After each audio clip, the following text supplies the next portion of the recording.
پاکستان دی جوړ کړی د چرچل جوړ کړی پاکستان ته ولسو نه دی جوړ کړی د پاکستان کې مسپیږي دغه یو ورځم د پاکستان د طالبان نه ده کړی دا پرنګي جوړ کړ د بر ریاست جوړ کړ یو اسرائیل جوړ کړ بل یې پاکستان جوړ کړ ها د منځني ختیځ دپاره و د تیلو دپاره اوس هم دی او دا د روسیانو دپاره او د دواړو خوی کردار مساوي دی یو رنګ دی اسرائیل او فلسطینیان په مخه اخیستي دي د پاکستان ریاست افغانان په مخه اخیستي دغه نن دا چې څه روانه ده افغان د افغان په خاوره کې نه پرېښودی شي موږ ورته ګورو وسم نه رسوي ته دا پرېږده دا د دوی قانون بیا یې اسناد شته بیا یې نشته بیا هغه بیا دا بابا د لوی اسناد افغانیت دی چې دی افغان دی دا تر دا غټ اسناد نشته دا خاوره هم د افغان ده نو خو کمزوري ده چې د ځوانو ښځو څڼیو ته لاس اچول کږي او راکشږي موټر ته غورځول یې کږي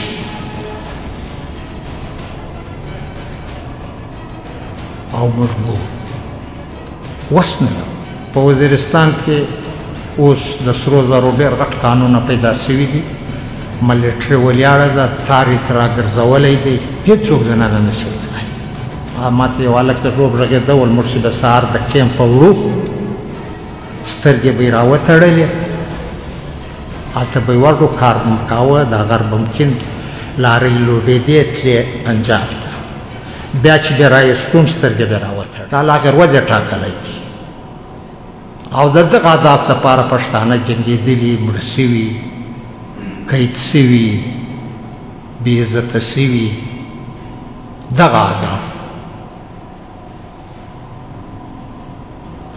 راځو دې ته چې نن په موجوده پاکستان کې چې پاکستان دی جوړ کړی د چرچل جوړ کړی پاکستان ته ولسو نه دی جوړ کړی دا په پاکستان کې مسپیږي دغه یو ورځم د پاکستان د طالبان نه ده کړی دا پرنګي جوړ کړ د بر ریاست جوړ کړ یو اسرائیل جوړ کړ بل یې پاکستان جوړ کړ ها د منځني ختیځ دپاره و د تیلو دپاره اوس هم دی او دا د روسیانو دپاره او د دواړو خوی کردار مساوي دی یو رنګ دی اسرائیل او فلسطینیان په مخه اخیستي دي د پاکستان ریاست افغانان په مخه اخیستي دي چې کم ظلم له فلسطینیانو سره اسرائیل کوي هغه ظلم د پاکستان ریاست له افغان سره کوي څونه افغانان رسم په دې وزیرستان کې په دې دواړو وزیرستانو کې په پاټا کې یعنی یو ځای نه دی پاتې چې افغانان نه دي مړه په خپل وطن کې کډې ور پر سر کې له سواته خلک پېښور ته له وزیرستانه خلک بنو ته اوس هم په کیمپو کې پراته دي زه کله کله دا زموږ علماو ته هم داسې په فکر کې سم چې ته د فلسطین غم اخیستی یې او خپل غم د هیر دي خو ستا خپلې کډې پر سر دي ته په خپله په کیمپ کې اوسې ته دا خپله خبره ولې نه کوې نو دا بیا دا ثابتوي لکه د حسین حقاني یو کتاب دی چا په امریکا کې دی سفیر و ملیټري ملا الاینس هغه ډېر شواهد ورکړي دي په کتاب کې نو دا په خپله دا ثابتوي چې زموږ مدرسې زموږ ملایان او ملیټري دا د یوې سکې دوه مخه دي دا اعمال ثابتوي د دې ثبوتونه شته دی په دې غږ نه کوي نو خبره مه کوله چې زموږ په دې موجوده پاکستان کې خاوره هغه له چتراله راونسه بیا تر ډالبندي نه دلته یو کونج راځي تر دا ځای پورې تقریبا 600 کیلومتره داسې او داسې او دغه نام نهاد کرښه چې د مرشد ډیورن ورته وایي زه بارډر نه ورته وایم او باید چې بارډر یو پښتون هم نه ورته ووایي د دې اوس وخت هم تللی دی وخت هم نشته د 100 کالو لپاره و په 93 کې 100 کاله پر رسېږي داسې جبران پر موږ ولاړه ده اول هم جبران و اوس تر هغه جبران ده له دغه کرښې ده بیا د اباسین تر غاړې دا ځای پر ځای 600 ځای پر ځای 900 ځای پر ځای 500 کیلومتره داسې او داسې راځي دا چې راولې کل ټوټال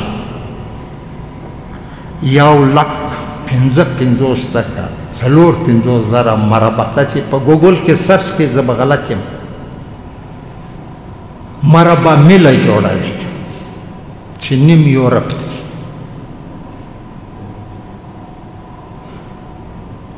په دې خاوره کې موجود څه په دې خاوره کې د نړۍ هر څه موجود دي چې کوم شی انسان د ګیس د تیل د کاپرو د ژړو د پولادو د اوسپنې د معدنیاتو چې د غرو راوځي او انسان یې په خپله ګټه استعمالوي دا هر شی دلته موجود دی لیتیم دا کله کله چې پښتانه وایي یا خدای ته ما د دنیا خاوند کړې ما له په خپله ډېره خندا راسي زه هم د الله به په کار کړې نه چې د خدای له ونه ما خو تر ګډ د نړۍ ښه وطن تا ته درکړ چې د دنیا ټول نعمتونه پکښې دي او ته اوس هم سوالونه کوې ته خو د زرو پر خزانه لوړ ناست دی دا اوس سوال پیدا کړي چې دا وړي څوک دا ځي چېرته څوک په ابادېږي څوک پکښې د علم خاوندان کړي څوک د ښه ژوند خاوندان کړي او د دې خاورې د څښتن څه حال دی دغه سوال دی په وزیرستان کې اوس د سرو زرو ډېر غټ کانونه پیدا شوي دي ملیټري ولیاړه ده تار یې ترې راګرځولی دی هېڅوک زنانه نه شي وتلی ما ته یو هلک د ژوب غږېده ول موږ چې د سهار د کیمپ په وړو سترګې به یې راوتړلې هلته به یې وړو کار به م کاوه دا غر به ممکن لارۍ لوډېدې تلې پنجاب ته بیا چې بیا رایستوم سترګې به یې راوتړلې دا د افغان وطن دی داسې د کاپرو داسې د دې ګیس داسې د تیلو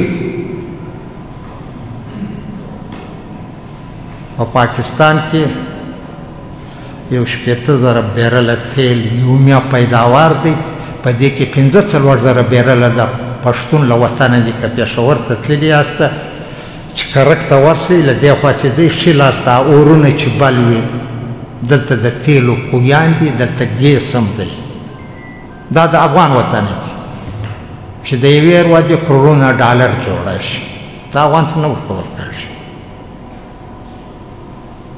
ګیس ملتان ته رسېدلی دي خو هلته په کرک کې د کرک اوسېدونکي په پچو مړۍ پخوي داسې اوبه هغه دریابونه چې له هندوستانه راواته تقریبا بیاس دی چې هغو هندوانو وتړل ټکې اوبه اوس نه پکې راځي د مرغۍ د شلو اوبه هم نشته اوبه لکه اوبه ټولې له افغان وطنه دي د افغان وطن ټولې اوبه اباسین ته راوځي اباسین پنجاب تړلی دی موږ پر خپلو اوبو چې زموږ له غرو راوځي زموږ په وطن کې اباسین بهاږي بیا هغه دی پر آب چوکۍ سمندر ته لوړ شي موږ پر خپلو اوبو اختیار نه لرو.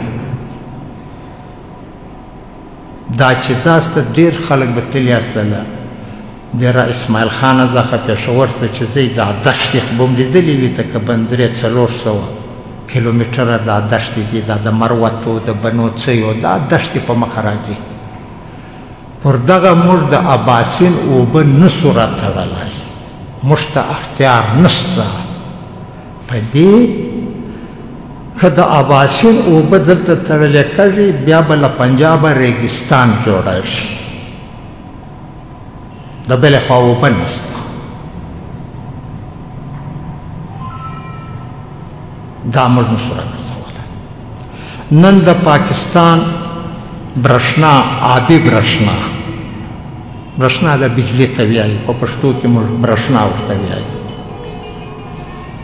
الکسیټي. په سل کې 80% آبي برښنا د افغان پښتانه له وطنه دغه ډیمونه دي، تربیله ډیم، درګۍ ډیم، ورسک ډیم. دا مفته برښنا د کالي لاندې څرخ کښېږده، اوبه لوړې که را پرېږده بیا یوه خرڅه نشته. اوبه څرخ ګرځوي لکه د زرندې څرخ هم لیدلی، برښنا تولید کړي ډېره وړیا. دا برښنا ټوله د پنجاب ده، د ده فابریکې په چلوي. زموږ دلته ذمېدارۍ وچې ولیاړې دي، موږ ګزاره اوس په دا شمسي شیشو کوو. برښنا ټوله زموږ د وطن ده. تقسیم یې چیرې دی؟ تللی به یاست لاهور ته. د لاهور وابډا هاوس خو به م لیدلی وي هله چړیاګره سره، له دا ځای بیا تقسیم کړي، د دوی دا برښنا تقسیم کوي. زموږ ارزانه آبي برښنا ځان ته وړي. په پنجاب کې چې د تیلو یا په کوله کومه برښنا پیدا کړي هغه باندې خو ډېرې پیسې مصرف کړي، هغه پر موږ خرڅوي په 80 روپۍ یونټ. زموږ هغه بخښ زیات. داسې نور ډېر شیان. نو ځوانانو دلته موږ ځینې شعارونه ورکوو چې د ژبې تحفظ، د سر تحفظ، د کلتور تحفظ، د وسایلو تحفظ دا موږ غواړو. خو زه تاسو ته عرض کوم چې دا ستاسې بې خپله قومي ریاسته د دې تحفظ نشي کېدای. پردی ریاست ستا تحفظ نه کوي، نه ستا هغه د نور وایي، هغه تا بدلوي. د دې دپاره شرط خپل ریاست دی.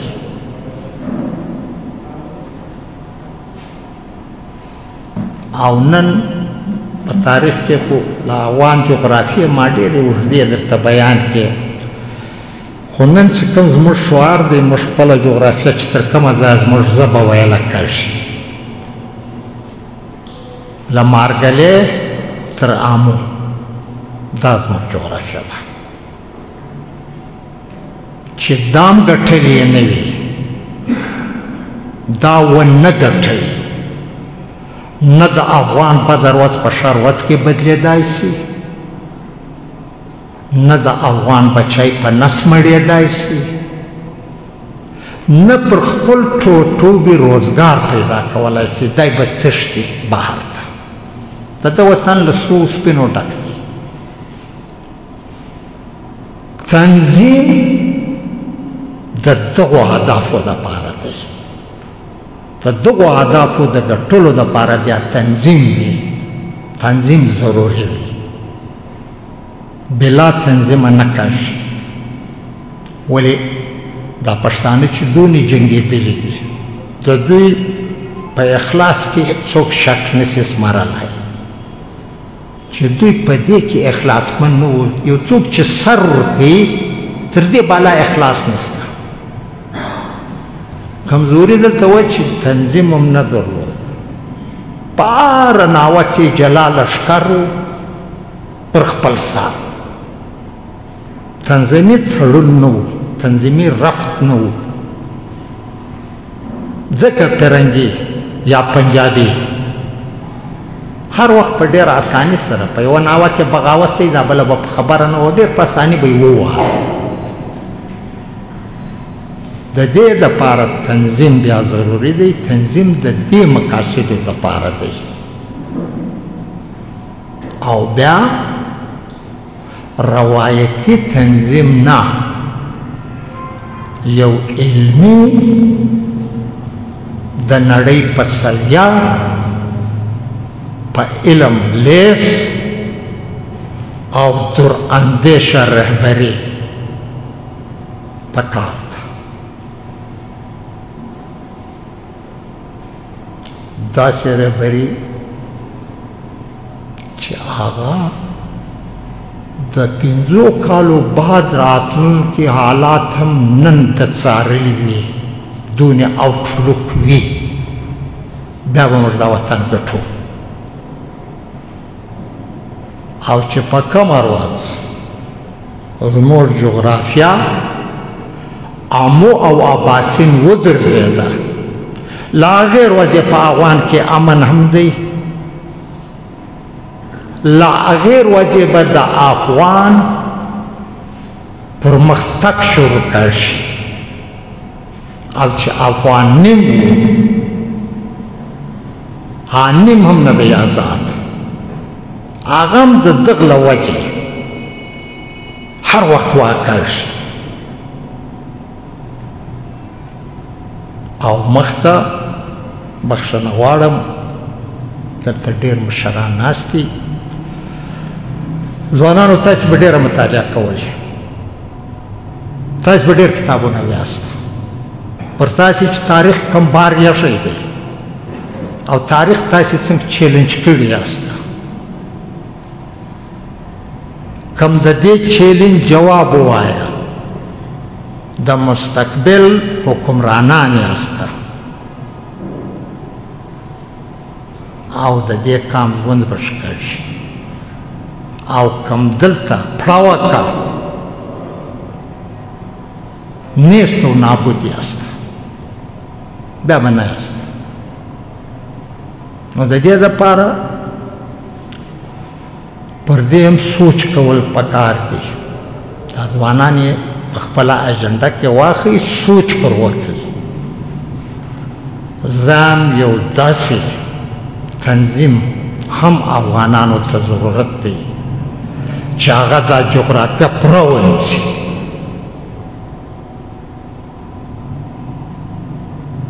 هر پښتون افغان دی، هر افغان پښتون نه دی. هر پښتون افغان دی، هر افغان پښتون نه دی. تاجک افغانان دي، پښتانه خو نه دي. هزاره افغانان دي، پښتانه خو نه دي. ایماک افغانان دي، پښتانه نه دي. ترکمن په افغانستان کې افغانان دي، پښتانه نه دي. نو یو داسې چتر چې هغه د افغان په نامه وي او هغه ټوله جغرافیه ونیسي. امکان پښتون ژغورنې غورځنګ په دې خاوره کې دی، دلته دی. په افغانستان کې هم شته د پښتون ژغورنې غورځنګ ډېر مرستیالان، ډېر خلک شته. ولې موږ هلته نشو تنظیم کولی؟ هلته چې پښتون ژغورنه پیدا شوه نو بیا به تاجک ژغورنه هم پسې پیدا کړي، بیا به هزاره ژغورنه هم پیدا. بیا دا رایټس هغه ته هم حاصل دی چې ته پښتون ژغورنه جوړوې، دی به ولې تاجک ژغورنه نه جوړوي؟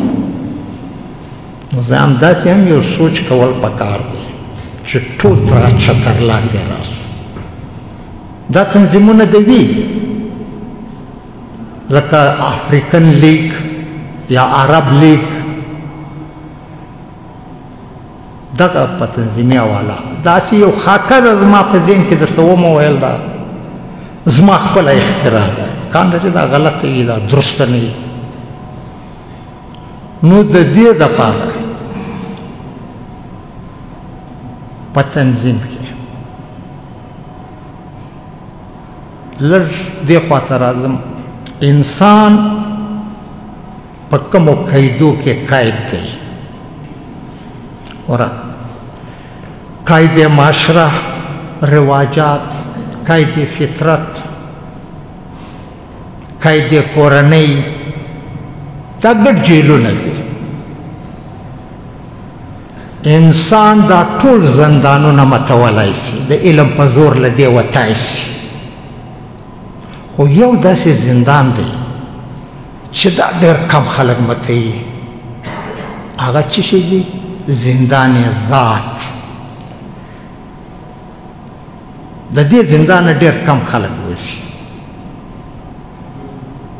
نو که موږ ښه سباون غواړو، دا خپل وطن، د افغان سیالي غواړو، د افغان وطن آباد غواړو، دغه نن دا چې څه روانه ده، افغان د افغان په خاوره کې نه پرېښودی. موږ ورته ګورو، وسم نه رسېږي. ته دا پرېږده، دا د دوی قانون، بیا یې اسناد شته، بیا یې نشته، بیا هغه بیا دا. بابا د لوی اسناد افغانیت دی چې دی افغان دی، دا تر دا غټ اسناد نشته، دا خاوره هم د افغان ده. نو خو کمزوري ده چې د ځوانو ښځو څڼیو ته لاس اچول کږي او راکشږي، موټر ته غورځول یې کږي.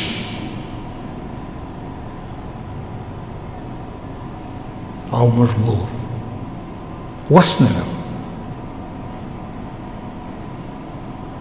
او دا دردونه په واقعیت زموږ په سینه کې، بیا به د ذاته تېرېږو.